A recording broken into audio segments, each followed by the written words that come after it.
আমার কাছে বিভিন্ন খবর এসছে যে তারা বিভিন্ন জায়গায় ভোট ভোট কেনার চেষ্টা করেছে এবং আমাদের নেতাকর্মীরাও তারা এ ব্যাপারে তৎপর আছে।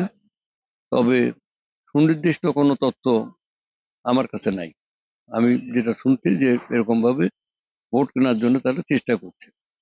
এভাবে ভোট কিনে কোনোদিন মানে জয়লাভ করা যায় না। মানে হাত দিয়ে যেমন সূর্যকিরণ ঠেকানো যায় না, এই ভোট কিনে গণজোয়ারকেও ঠেকানো যায় না। নিরপেক্ষ নির্বাচন হলে বিএনপি 250 সিট পেয়ে বাংলাদেশে মানে পার্লামেন্টে যাবে এবং সরকার গঠন করবে এবং সেই সরকারের নেতৃত্ব দেবে তারেক রহমান, বিএনপির চেয়ারম্যান। ক্লিক লাইটের সঠিক লোমেন দেয় উজ্জ্বল আলো, আর ফ্লিকার ফ্রি হওয়ায় চোখের জন্য ভালো। ক্লিক এলইডি সবচেয়ে বেশি উজ্জ্বল আলো।